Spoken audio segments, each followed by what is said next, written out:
When I think about my opportunities, those opportunities were different than a lot of my family members. Not many people in my family went off to college. Not many people in my family had an opportunity to get college paid for free. And so when I went to UW-Madison, I had 4 of the best years of my life because it was a ton of fun.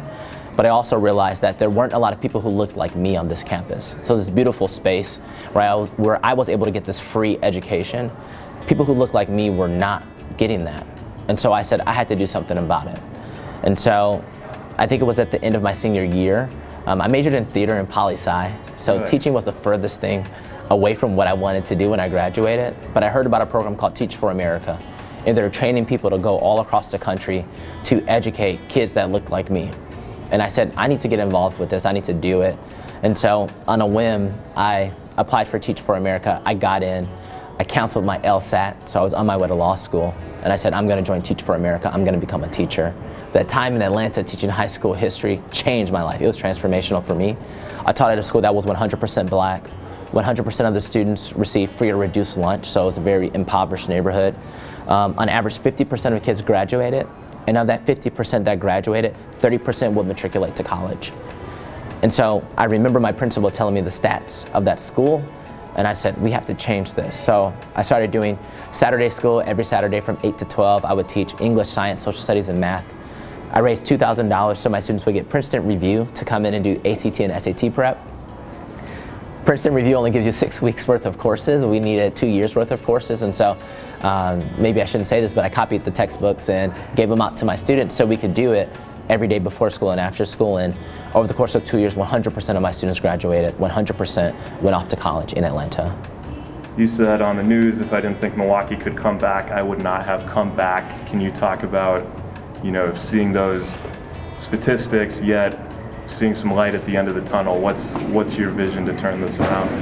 Yeah, I think it was in 2010 when I was in Atlanta, and someone forwarded me an article from the paper here in Milwaukee, and it said, largest race-based achievement gap in the country, Wisconsin. I think that's why I came back. I came back because I know the people in this community. Even looking at my family members, many of them more talented than I. And just thinking, well, what can I do to make sure that they get the same opportunities that I had? And so that's part of the reason why I came back. I also came back because this is my home, right? I can't send someone else to take care of my home. It's my home. And so I came back because who else is going to do the work? I need to be one of the people who is doing the work. This is my community.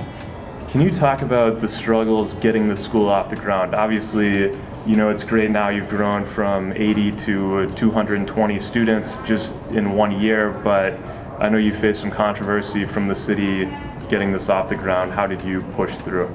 Yeah, I spent 2014 and 2015 traveling the country through a program called Building Excellent Schools, where I was able to see the best middle schools and high schools in America. And as I was doing that, I was writing my charter for Milwaukee Excellence. And I submitted that in January of 2015. And in April of 2015, our charter came up for approval with the Milwaukee Public Schools board. And we got 4 yes votes, 4 no votes, and 1 school board member abstained. And so on a 9-person panel, a tie vote is a no vote. And so our charter was denied. So I spent a year of my life traveling the country, trying to get the charter approved. My entire family was in the audience watching me get my charter denied. And so I tried to be strong. I remember going out into the hallway and just crying like a baby in front of all the people who had been rooting for me and cheering on Milwaukee Excellence. But we didn't give up. We came back 3 months later, and our charter was finally approved. But that was just the start. And so now I have to go out and recruit 120 families. We didn't do that.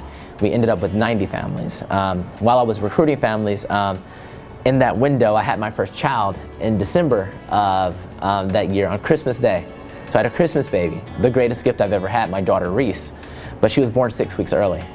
And so I spent 25 days in the hospital with a premature baby. At the same time, I was supposed to be out building a charter school. And so when you think about the sort of emotional toll that took on me in my life, it was difficult, And so I had to put the school aside for an entire month because there's something that was more important. It was my daughter that I had to focus on. And so it was a very emotional and difficult time to get this school off the ground.